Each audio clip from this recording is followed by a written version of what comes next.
and welcome viewers. Welcome to our channel Speech with Sanjoy. আজকে আমরা 8085 মাইক্রোপ্রসেসরের একটা খুব ইম্পর্টেন্ট টপিক নিয়ে ডিসকাস করতে যাচ্ছি, that is counter and delay.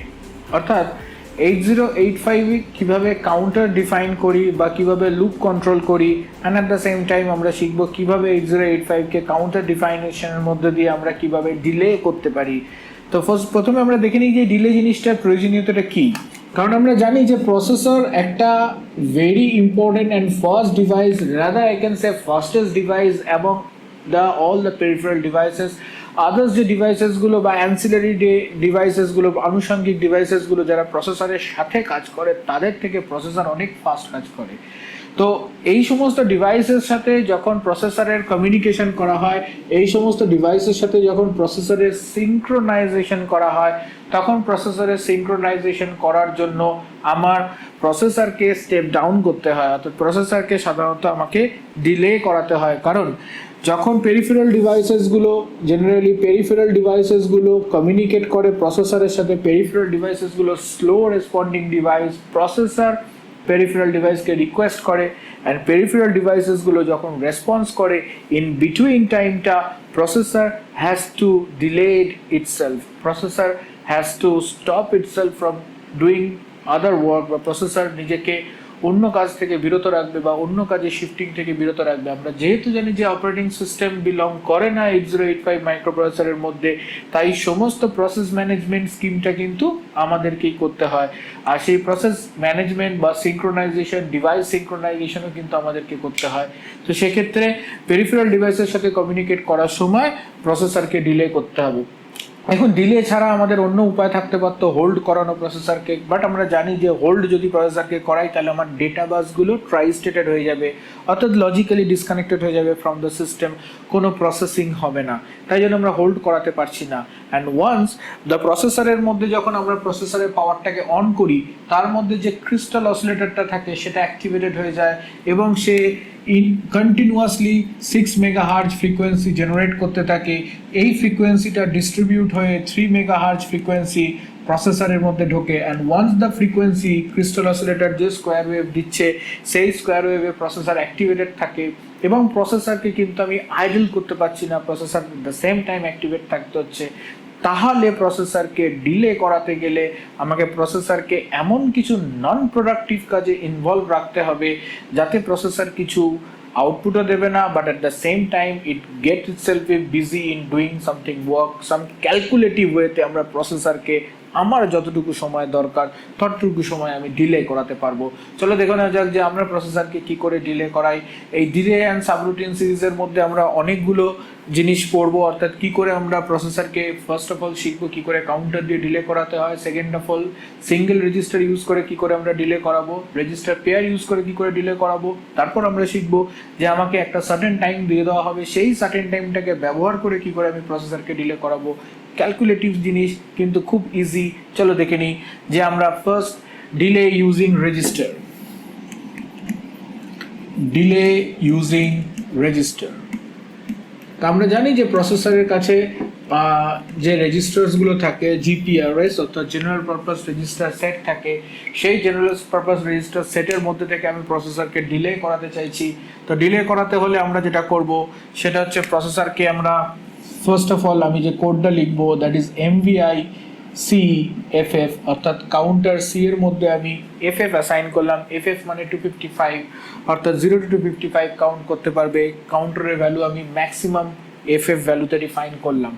নাও আমি এই কাউন্টারটাকে ডিক্রিমেন্ট করব। সো DCRC কাউন্টার ডিক্রিমেন্ট করতে হলে আমরা জানি DCRC করতে হয়, তাহলে এক এক করে ডিক্রিমেন্ট করতে হয়। অ্যান্ড এইটাই ডিক্রিমেন্ট করতে করতে যতক্ষণ না জিরোতে পৌঁছাবে, দ্যাট ইজ JNZ লুপ। তাহলে লুপটা কোথায় দেবো? লুপটা আমরা DCRC-তে দেবো। সো JNZ লুপটা আমরা কোথায় দিলাম? DCRC-তে।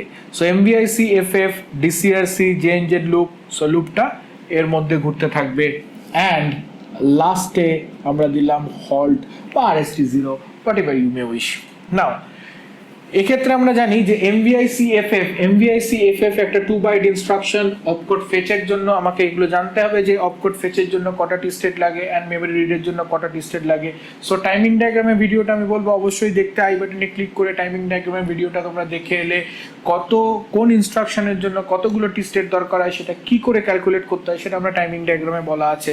সো এখানে আমরা জানি যে MVIC FF এখানে আমার 7টা টি স্টেট লাগে, 7 টি state R required.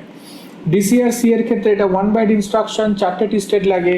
JNZ that is very important, JNZ এর ক্ষেত্রে সাকসেসফুল হলে 10টা টি স্টেট লাগে, বাট আনসাকসেসফুল হলে 7টা টি স্টেট লাগে, 3টে কম লাগে, অ্যান্ড হল্টের জন্য আমার 4টে টি স্টেট লাগে।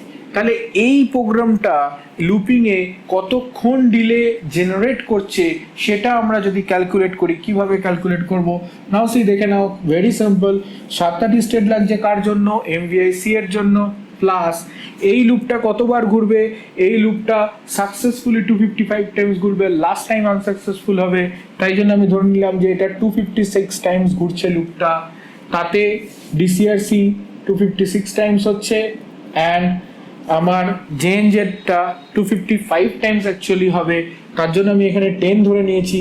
Last time it will be unsuccessful, so লাস্টে আমি 3 বাদ দিয়ে দিলাম, অর্থাৎ যে এক্সট্রা 10টা এখানে ধরে নিয়েছিলাম সেটা আমি এখানে 3 বাদ দিয়ে দিলাম, অ্যান্ড লাস্টে গিয়ে +4, অর্থাৎ total number of T state যদি আমি এই প্রোগ্রামটার ক্ষেত্রে ক্যালকুলেট করি, so this will be this. Okay, now এক্ষেত্রে যদি আমরা ক্যালকুলেট করি তাহলে 7 + 256 × 14 + 1, সো দ্যাট ইজ 7 + 8 and 256 × 14 হচ্ছে 3592, সো 3592 হচ্ছে গিয়ে 3592, সো 3592 হচ্ছে এটা যোগ করলে আসবে 3592, and that is number of t state আমার লাগবে। And what is t state? It is a subdivision of one instruction performed under a single clock period. একটা ক্লক পিরিয়ডের ডিউরেশন কত? 8085, কারণ 8085 আমরা এখানে দেখতে পাচ্ছি যে 3 মেগাহার্জে কাজ করে, তাহলে এটা হচ্ছে ফ্রিকোয়েন্সি অফ ওয়ার্কিং, তাহলে time period obviously 1/3 × 10⁻⁻6, that is 0.33 × 10⁻⁻6 second লাগবে, that is আমার 0.33 × 10⁻⁻6 second, so that is equals to 3592 into 0.33 into 10⁻⁻6 second is the duration of our delay. তাহলে এটা যদি আমরা ক্যালকুলেট করি তাহলে 1185.36 into 10⁻⁻6 second, that is 1.18 millisecond. Okay, so my duration of the delay is 1.18 millisecond, so approx 1.2 millisecond, 1.2 millisecond. So the delay is 1.2 millisecond. তাহলে আমার এখানে ডিলেটা কত হলো? 1.2 মিলিসেকেন্ডের ডিলে কিন্তু এখানে আমরা জেনারেট করে ফেলতে পারলাম। তাহলে রেজিস্টার ইউজ করে আমরা ম্যাক্সিমাম কত ডিলে জেনারেট করলাম? 1.2 মিলিসেকেন্ডের ডিলে জেনারেট করলাম।